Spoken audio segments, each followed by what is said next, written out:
Hola, soy Héctor Pérez. Vamos a dar inicio al curso realizando nuestro primer proyecto para principiantes con Arduino. Y lo que vamos a construir es un bonito reloj binario. Aquí lo tenemos vivito y coleando. Vemos que es un proyecto sencillo, pero que realmente llama muchísimo la atención, porque es un proyecto bastante colorido. Si quieres armarlo y tener el tuyo también, estos son los componentes. Un protoboard, 6 LEDs color rojo, 6 LEDs color verde, 6 LEDs color amarillo, aunque al final pueden ser los colores que a ti más te gusten. También necesitamos 17 resistencias de 330 ohms, 17 jumpers y por supuesto, un Arduino Uno. Con estas piezas vamos a ver cuál es el diagrama de conexión de nuestro circuito. Vamos a ver cuál es el diagrama electrónico de este reloj binario.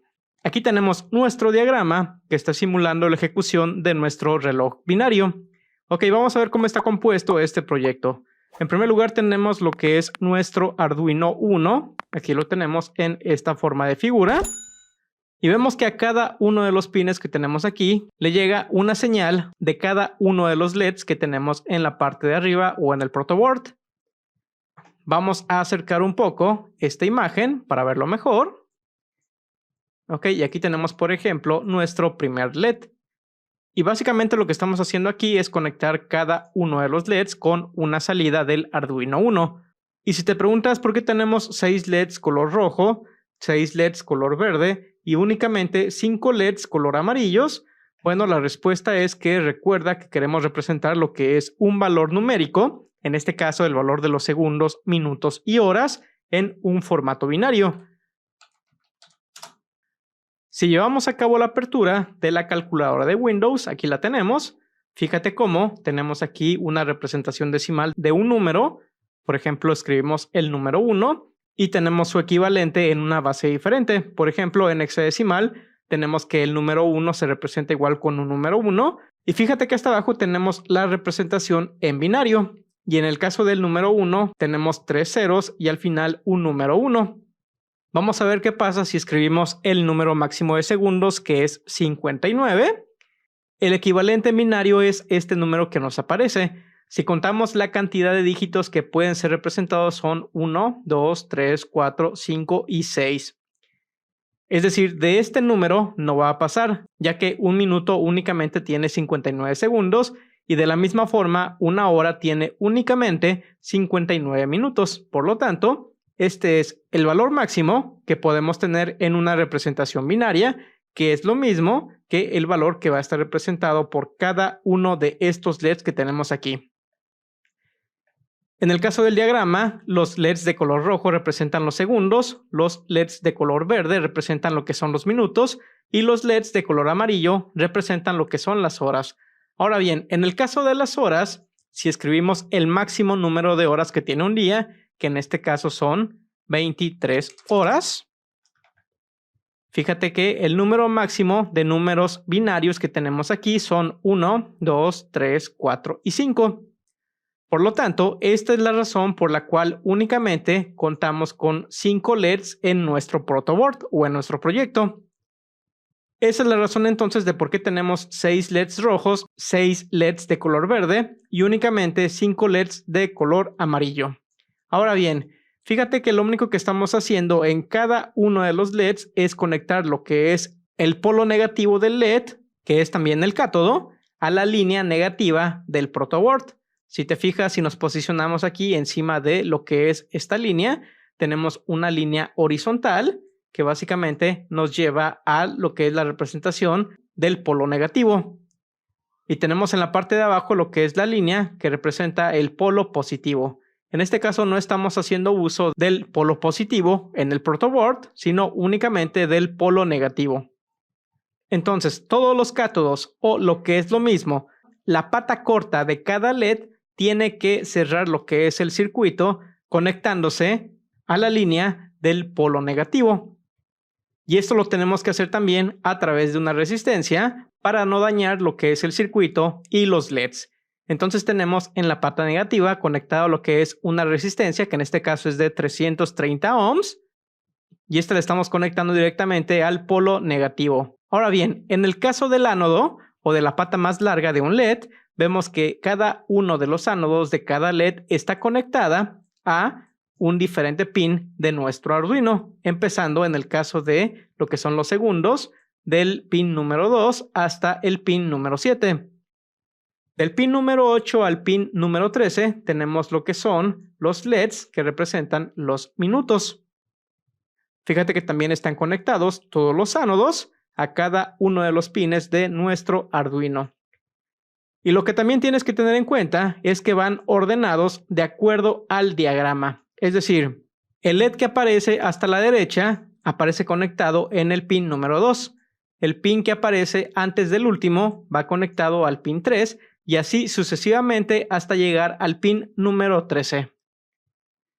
Si nos fijamos en los LEDs amarillos, vemos que también tienen su respectiva resistencia conectado al polo negativo. Y en el caso de este conjunto de LEDs, vemos que no llegan a los pines que tenemos en la parte superior del Arduino, sino que van conectados directamente a esta sección que dice Analog In.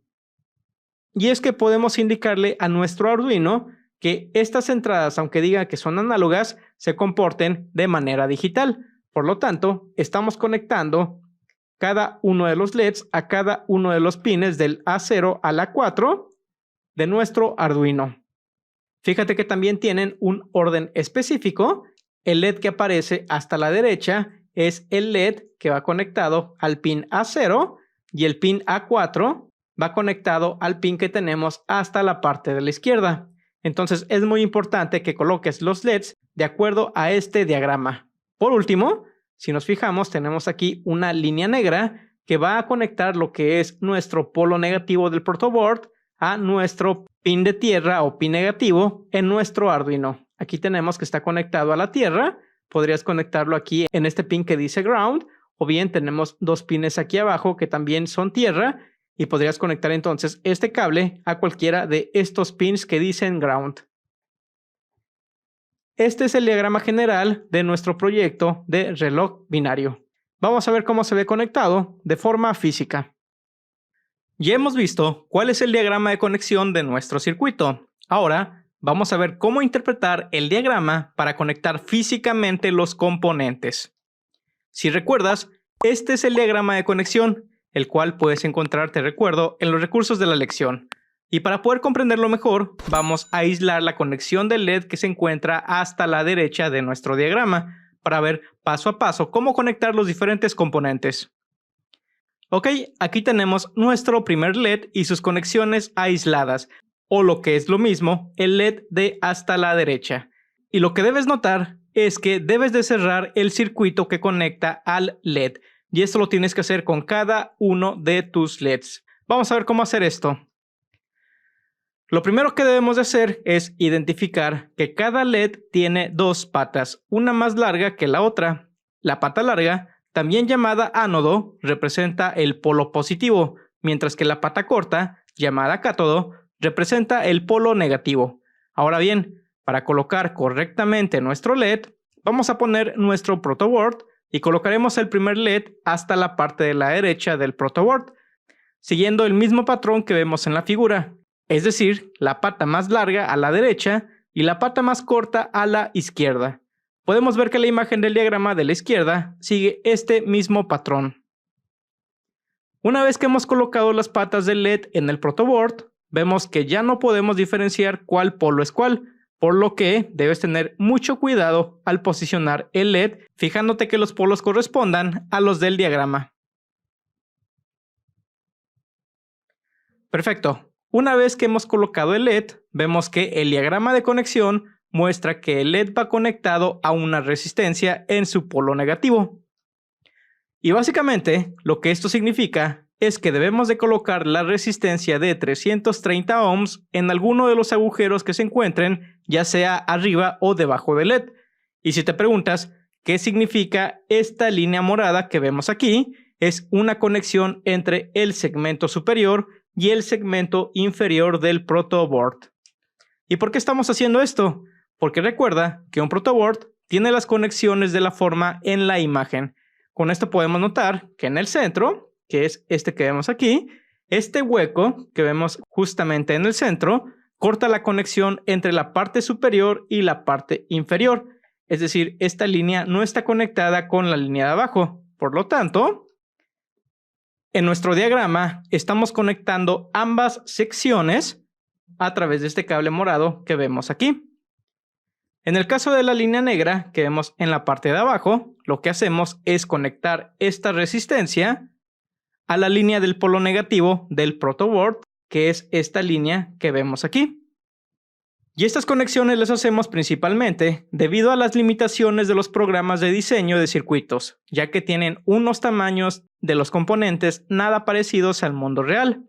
Ok, ya sabemos entonces qué significan estas líneas en el diagrama. Ahora bien, en el proyecto físico, lo que hacemos es llegar directamente desde la sección superior del protoboard a la línea azul que representa el polo negativo. Esto lo podemos ver ya que tenemos aquí la resistencia y vemos cómo llevamos a cabo un salto desde este agujero hasta el agujero que tiene el polo negativo del protoboard. Y esto es porque podemos hacerlo físicamente, ya que nuestra resistencia tiene el tamaño suficiente para llevar a cabo esta conexión. Es lo equivalente a que en nuestro diagrama pudiéramos expandir esta pata hasta este círculo o este agujero que vemos en el protoboard. Si la resistencia del mundo real tuviera el tamaño del diagrama, seguramente tendríamos que utilizar jumpers para llevar a cabo la conexión. Ya sabemos cómo conectar el polo negativo del LED y hacia dónde. Ahora hay que llevar a cabo la conexión del polo positivo del LED. Y lo que haremos será conectar un extremo del jumper en uno de los agujeros por encima o debajo de la pata positiva del LED. En mi caso, lo he conectado en el agujero que está debajo. Lo vemos tanto en el diagrama como en el circuito físico. El otro extremo del jumper tiene que ir conectado a uno de los pines del Arduino de acuerdo a este diagrama que hemos visto anteriormente o que tienes a tu disposición. En el caso del primer LED o el que se encuentra hasta la parte de la derecha, va conectado al pin número 2, por lo que tendremos que hacer lo mismo en el circuito físico, tal como aparece en esta fotografía. Vemos cómo llevamos lo que es el cable rojo o el jumper rojo hasta el pin número 2 de nuestro Arduino, tal como lo apreciamos en nuestro diagrama de conexiones. Regresando al tema del protoboard, es un hecho que ocuparás más de la mitad del protoboard que tenemos aquí para colocar tus diferentes LEDs. Y aquí hay un tema muy importante, y es que en el diagrama vemos que los polos positivo y negativo del protoboard tienen una continuidad de principio hasta el fin. Sin embargo, en el caso de mi protoboard, podemos notar que las líneas del positivo y negativo, estas que tenemos aquí abajo y aquí arriba, se cortan a la mitad.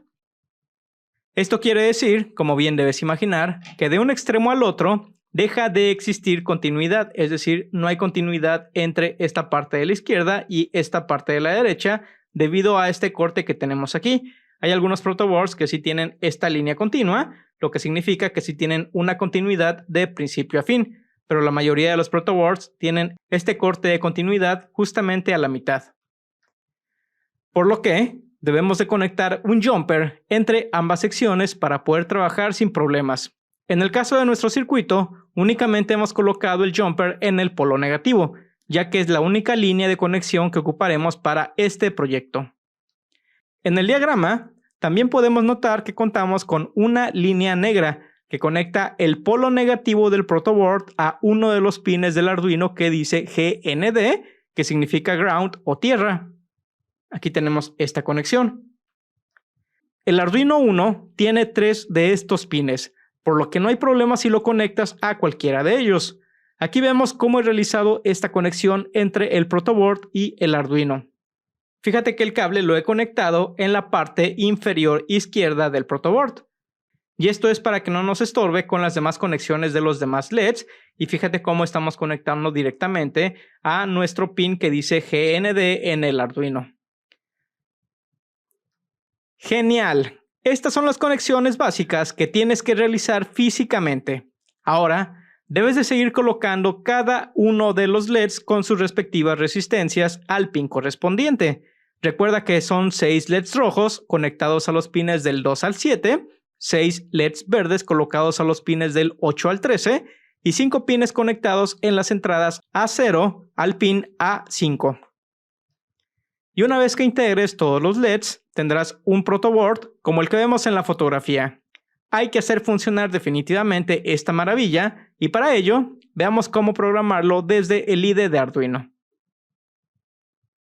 Llegó el momento de poner manos a la obra en el código de Arduino para hacer funcionar nuestro circuito que hemos ensamblado. Entonces tenemos aquí un archivo completamente limpio y tenemos aquí los dos métodos comunes de un archivo recién creado en Arduino IDE.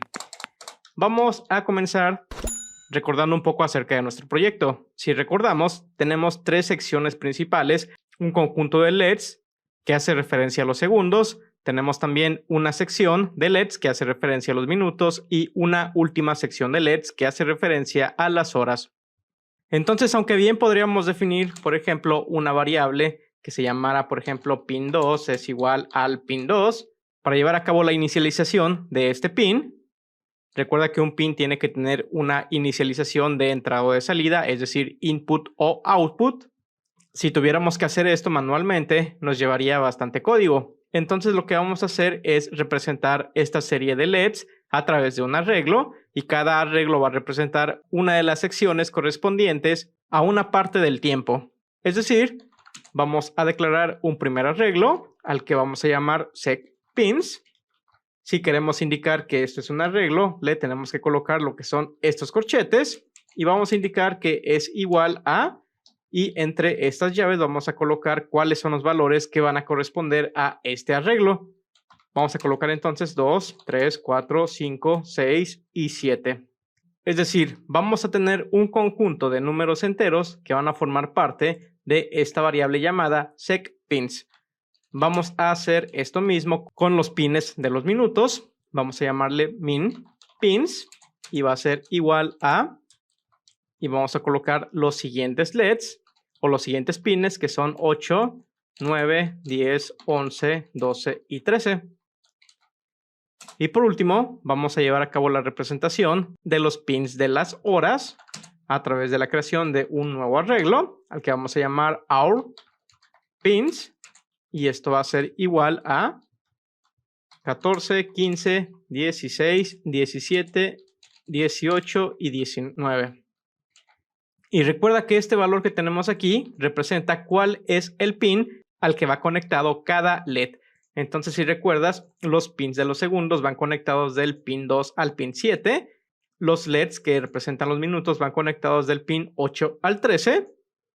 Y como dijimos en un video anterior, podemos ocupar lo que son los pins analógicos como pines digitales. Y el número de los pines digitales correspondiente a estos pines van del número 14 al número 19. Lo siguiente que tenemos que hacer es inicializar precisamente los valores de estos pines para indicar si van a ser de entrada o de salida. En este caso, como son pines que van a tener o que van a estar conectados a unos LEDs, entonces vamos a indicar que queremos que estos pines sean de salida. Vamos entonces a configurar este método que se llama setup. Eliminamos este comentario. Y para llevar a cabo lo que es un recorrido rápido a través de este arreglo, vamos a ocupar un ciclo for. Vamos a declarar una variable que diga int i es igual a 0. Y esto lo hacemos ya que un arreglo empieza su numeración a partir del índice 0. El índice es la posición del arreglo. Entonces la posición es 0, 1, 2, 3, 4 y 5. Aquí nos falta una coma. Y esto mismo aplica para cada uno de los arreglos. Es decir, en el segundo arreglo de minPins, este valor 8 corresponde al índice número 0, el 9 al 1 y así sucesivamente en todos los arreglos. Es por eso que entonces declaramos lo que es una variable con un valor 0. Posteriormente tenemos que indicar cuál es el límite o hasta cuándo se va a terminar de ejecutar este ciclo for. Y en nuestro caso vamos a indicar hasta que i sea menor a, y aquí tenemos que especificar cuál es el tamaño de nuestro arreglo que nos interesa, que en este caso vamos a empezar con este arreglo de secPins.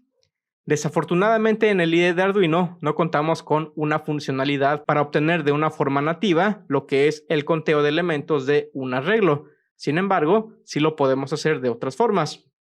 Y aunque bien podríamos escribir lo que es este valor de forma manual, es decir, escribir que tenemos 6 objetos o 6 elementos en este arreglo, vamos a aprender a hacer esto para que funcione con cualquier arreglo. Vamos a comentar momentáneamente este ciclo for y vamos a llevar a cabo lo que es la inicialización de serial.begin con 9600, y esto es para que podamos examinar algunos valores en tiempo de ejecución. Como parte de la documentación de Arduino, nos enteramos que tenemos un método que se llama sizeOf. Y revisando la documentación de Arduino, nos indica que este método sizeOf nos regresa el número de bytes en un tipo de variable o el número de bytes ocupados por un arreglo. Y en nuestro caso tenemos un arreglo compuesto de números enteros, por lo tanto, nos interesa examinar este tipo de dato que es el tipo de dato entero, y vemos que nos indica que un número entero va a ocupar un valor de 2 bytes. Por lo tanto, haciendo la cuenta, vamos a multiplicar lo que es 6, que es el número de elementos, por 2 bytes, lo cual en teoría nos debería dar un valor de 12 bytes. Vamos a ver si esto es cierto, y esto es porque tenemos un conjunto de 6 elementos en el arreglo. Entonces vamos a pasar lo que es secPins como parámetro de este método. Vamos a almacenar temporalmente este valor. Vamos a colocarle, por ejemplo, temp, y va a ser igual a sizeOf. Y vamos a llevar a cabo la impresión de este valor que hemos almacenado para ver qué se imprime.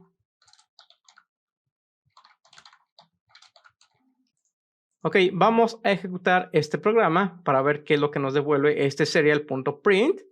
Vamos a indicar que queremos subir el sketch. Tu Arduino tiene que estar previamente conectado.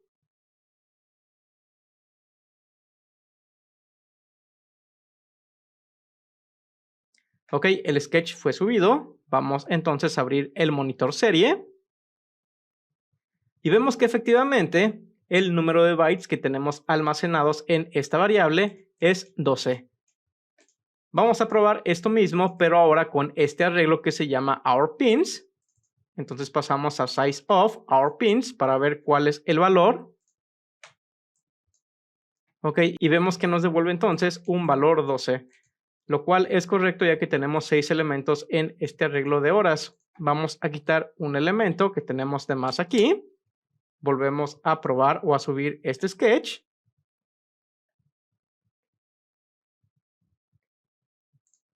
Probamos y vemos que en esta ocasión tenemos únicamente 10 bytes. Con esto en mente, entonces, podemos llevar a cabo un cálculo de obtener el número de bytes que tenemos aquí por el número de bytes de un elemento individual. Si recuerdas, un elemento individual que es de tipo entero equivale a 2 bytes. Por lo tanto, si lleváramos a cabo un cálculo, por ejemplo, vamos a colocarle temp2 es igual a sizeOf. Vamos a utilizar secPins, cuyo resultado es igual a 12. Y podemos llevar a cabo la división entre el número de bytes de un byte individual. Posteriormente, vamos a imprimir el valor de temp2 y vamos a ver qué es lo que pasa.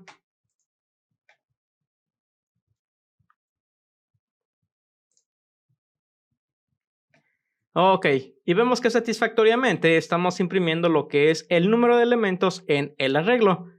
Entonces, utilizando esta fórmula o esta operación de aquí, podemos obtener el número de elementos en cualquier arreglo. Y sabiendo esto, vamos a definir un conjunto de nuevas variables globales. A la primera le vamos a llamar secSize, que va a ser igual a exactamente esta operación que tenemos aquí. Vamos a copiar entonces esto que tenemos aquí y vamos a pegarlo en esta variable.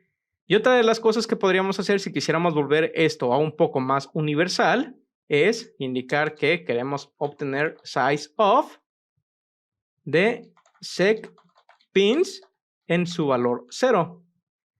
Y lo que estamos haciendo aquí es básicamente volver a utilizar sizeOf para obtener el número de bytes del primer elemento. estamos indicando que deseamos acceder al primer elemento a través de estos corchetes y el índice. Es decir, esto sería lo equivalente a tener lo que es un valor 2 en el caso del primer arreglo, a este valor 2. Y esto lo estamos haciendo ya que estamos obteniendo cuál es el número de bytes de este elemento. Y es lo equivalente entonces al final a decir que esto es igual a realizar la operación de división de size of secpins entre 2. Nada más que esto es un poco más universal, ya que estamos obteniendo directamente cuál es el tipo de dato que tenemos en el primer arreglo. Y esta operación nos podría servir con un arreglo de otro tipo de dato, por ejemplo, un tipo de dato flotante o un tipo de dato doble, etc. Vamos a dejar entonces esto como está y vamos a declarar otra variable que se llame min_size, que va a ser igual a exactamente la misma operación, cambiando únicamente lo que es el nombre del arreglo. Pegamos entonces min_pins aquí y min_pins también aquí. Y por último, vamos a declarar una tercera variable que se llame our_size, que va a ser igual a, copiamos de nuevo la operación y vamos a copiar our_pins para pegarlo en los size of. Ya con eso entonces podríamos obtener cuál es el número de elementos de cada uno de los arreglos. Ya que tenemos esto listo, vamos a eliminar esto que escribimos anteriormente. Vamos a descomentar nuestro for y en lugar de escribir menor a 6, vamos a indicar menor a sec_size. Recuerda que esto nos va a devolver en el caso del primer arreglo un valor 6. Y posteriormente vamos a culminar esta declaración del ciclo for con un y más. Colocamos el paréntesis de cierre y un par de llaves donde vamos a escribir cierta funcionalidad que se va a ejecutar para cada ciclo. Y lo que nos interesa realmente ejecutar cuando hagamos cada iteración es colocar un valor output a cada uno de los pines que tenemos aquí. Por lo tanto, vamos a escribir o vamos a mandar a llamar la funcionalidad de pin mode. ¿Y qué pin vamos a inicializar? Bueno, cada uno de los elementos de nuestro arreglo, en este caso del valor 2 al valor 7. Por lo tanto, vamos a escribir aquí pin mode sec pins del valor actual de i, coma, y vamos a indicar que deseamos que estos pines tengan la funcionalidad de output. Con eso entonces vamos a recorrer cada uno de los valores del arreglo secpins y de acuerdo al valor que tenga esta variable i, vamos a colocarle un valor output. Vamos a repetir exactamente esta misma operación para cada uno de los demás arreglos. En el caso del segundo for, vamos a indicar que mientras i sea menor a min_size, e indicamos que el arreglo que vamos a utilizar es este de min_pins. Vamos a volver a copiar lo que es nuestro ciclo for una última vez. Y lo que vamos a hacer en esta ocasión es que i sea menor a our_size. Y vamos a ocupar lo que es este arreglo de our_pins. Con esto hemos finalizado lo que es la declaración de nuestro método que se llama setup. Y entonces en este método lo que hemos hecho es inicializar con un valor output cada uno de los pines que conforman nuestro circuito. Pasemos ahora entonces a este segundo ciclo, que es el ciclo loop, que es el ciclo que va a estar ejecutándose constantemente. Entonces quitamos este comentario. Y lo que necesitamos en este ciclo es tener algún tipo de contenedor o variable, el cual nos indique cuál es el segundo, minuto y hora actuales. Para ello entonces vamos a declarar una serie de variables que van a ser unas variables globales. Entonces antes del método setup vamos a declarar estas variables int seconds, que va a representar los segundos, int minutes, que va a representar los minutos, y vamos a declarar también la variable hours, que va a representar la hora actual. Y podríamos inicializar, si así lo quisiéramos, estas tres variables con algún valor específico. Por ejemplo, podríamos indicar que los segundos es igual a 30, que los minutos es igual a 30 y que las horas es igual a, por ejemplo, 5. Es decir, serían las 5:30 de la mañana con 30 segundos. Lo que tiene que hacer este ciclo loop es ir incrementando lo que es el valor de la variable seconds, ya que como sabemos, los segundos son los que realmente van llevando cuál es el proceso cuando se hace el cambio de los minutos y de las horas. Y después de este seconds, podríamos colocar lo que es un delay para esperar exactamente un segundo antes de llevar a cabo el siguiente conteo de estos segundos. Es decir, vamos a incrementar en su valor 1 esta variable, vamos a esperar un segundo y es así como se va a ejecutar este ciclo. Se va a ir incrementando un segundo a esta variable seconds o un valor 1 a esta variable seconds cada segundo. Y después de declarar este incremento, tenemos que llevar a cabo ciertas validaciones, ya que si un segundo sobrepasa los 59 segundos, tenemos que cambiar lo que son los minutos para agregarle un valor 1 más a esta variable de minutos. Entonces vamos a preguntar si seconds es mayor a 59. ¿Y qué tenemos que hacer cuando llegue segundos a 59? Bueno, tenemos que reiniciar en primer lugar esta variable a un valor 0 y tenemos que incrementar minutes un valor 1. Posteriormente también tenemos que validar si minutos es menor o mayor a 59, ya que si sobrepasamos el valor 59, quiere decir que se tiene que hacer un cambio de hora. Por lo tanto, vamos a indicar if minutes es mayor a 59 y tenemos que hacer exactamente el mismo proceso, es decir, minutes es igual a 0 y tenemos que incrementar hours un valor 1. Pero también tenemos que validar lo que son las horas una vez más, y esto es porque si horas es mayor a 23, entonces se tiene que reiniciar lo que es el ciclo del conteo de los minutos y los segundos. Entonces, si esta variable hours es mayor a 23, y vamos a indicar hours es igual a 0.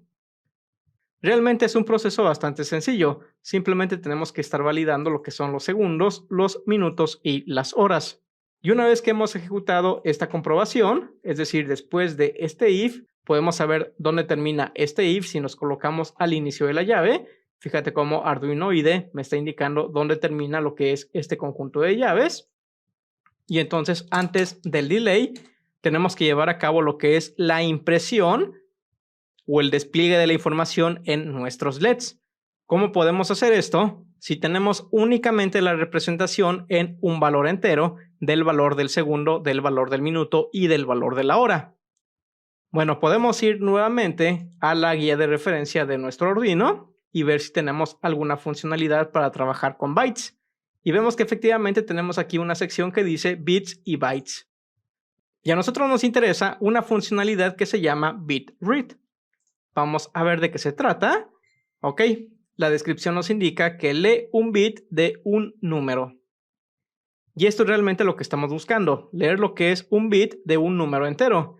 Fíjate que la sintaxis me indica que se tiene que escribir así y que esta X o el parámetro X indica el número entero desde el cual se va a leer y la N representa cuál bit vamos a leer de dicho número entero. Y esto es lo más importante, iniciando en el valor 0 del bit que se encuentra más a la derecha. Y nos indica también que puede retornar lo que es un valor del bit 0 o 1. ¿Esto qué quiere decir? Vamos a hacer un ejemplo. Supongamos que tenemos el segundo 1 en nuestra variable que se llama seconds. Entonces, si recuerdas, tendríamos lo que son 6 LEDs. Y para representar lo que es el número 1 en formato binario, es esta representación.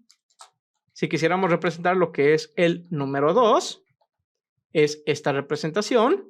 Si quisiéramos el número 3, tendríamos esta representación. Esto lo puedes hacer en tu calculadora de Windows, como te mostré anteriormente. Entonces, lo que tendríamos que hacer es ocupar esta función de bitRead para leer los bits, iniciando por el bit que se encuentra al final, luego por el bit penúltimo, y así sucesivamente con cada uno de los bits. Y este valor sería el valor que tendríamos que enviar a nuestro circuito que hemos ensamblado anteriormente. Entonces podríamos llegar a la conclusión que necesitamos un ciclo para leer cada uno de los valores que tenemos o que forman parte de nuestros segundos, de nuestros minutos y de las horas. Para llevar a cabo esta funcionalidad, entonces, vamos a declarar un nuevo método que se va a llamar display seconds. No tenemos creado este método. Vamos a crearlo después de la última llave que tenemos aquí. Entonces vamos a indicar void display seconds. Colocamos un par de paréntesis y un par de llaves para declarar lo que es la funcionalidad de este método. Vamos entonces a indicar for int i es igual a. ¿Y cuál va a ser el valor inicial de i? Bueno, vamos a probar qué pasaría si inicializáramos esta variable con un valor 0. Vamos a colocar el punto y coma. Vamos a indicar que mientras i sea menor a sec size, recuerda que esto es lo mismo que hicimos anteriormente, vamos a indicar que al final i más más. Y lo que vamos a hacer dentro de este ciclo for es almacenar cada uno de los bits que corresponderían a un valor de los LEDs. Vamos entonces a declarar lo que es int current second y esto va a ser igual a, vamos a invocar la funcionalidad de bit read seconds, i. Es decir, lo que estamos haciendo es que deseamos leer la variable seconds, que va a tener los números del 1 al 59, y que deseamos leer lo que es el bit de acuerdo al ciclo for. Entonces leeríamos de derecha a izquierda del número 0 al número 5, que si regresamos a ver nuestro ejemplo, tendríamos 0, 1, 2, 3, 4 y 5. Y el número del bit sería el valor que almacenaríamos en esta variable que se llama current second.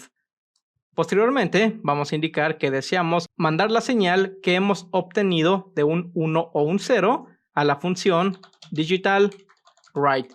Y esta función es para enviar precisamente esa señal.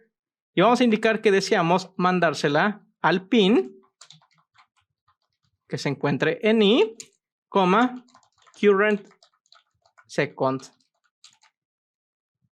Es decir, vamos a mandarle al pin, en este caso, en la primera iteración, al pin número 0, el valor de current second, que ya hemos visto anteriormente, que es la posición del bit de esta variable seconds. Y podemos llevar a cabo lo que es una tipo de depuración para ver si se están enviando los valores correctos en nuestra funcionalidad o en este método display seconds. Y esto lo podemos hacer declarando lo que es un serial.print dentro de este ciclo for y vamos a mandar lo que es current second. Y esto es para ver cuáles son los valores que se están enviando dentro de este ciclo for. Y después del ciclo for vamos a indicar serial.println para tener lo que es un salto de línea a la siguiente ejecución de display seconds. Antes de ejecutar el programa, vamos a regresar a la variable seconds y vamos a indicar que deseamos que su valor sea igual a 1. Y esto es para ver la iteración a partir del segundo 1. Vamos a subir ahora sí el programa. Lanzamos el monitor serie. Ok, y aquí tenemos la ejecución.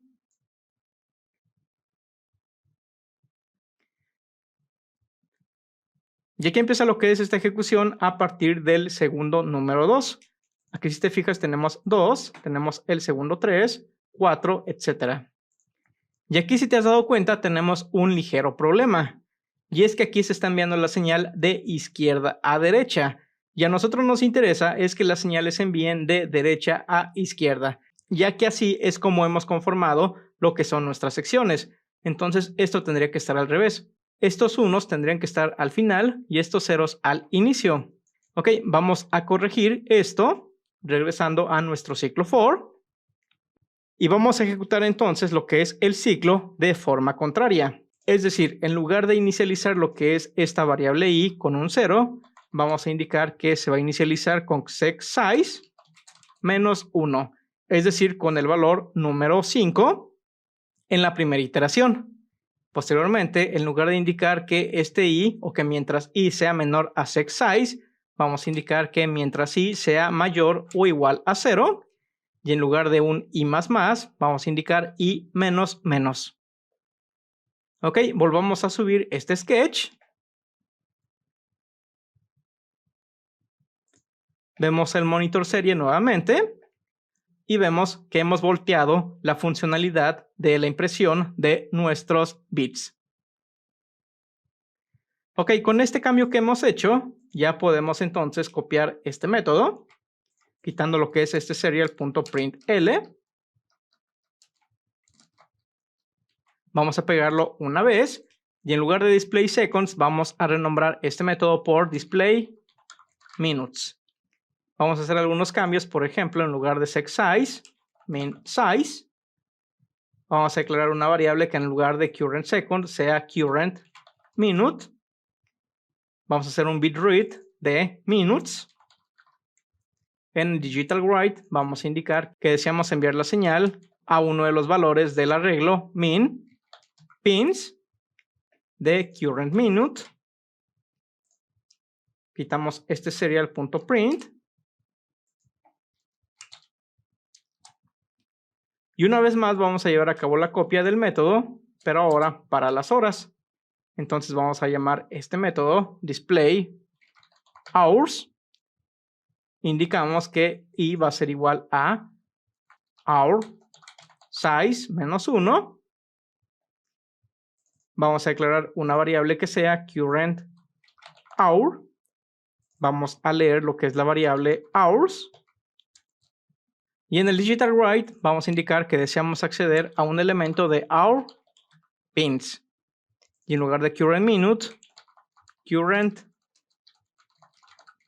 hour. Ok, comprobemos que se encuentre bien nuestro programa. Y una vez que ha sido compilado satisfactoriamente, vamos a regresar rápidamente a nuestro método loop, que es el método principal.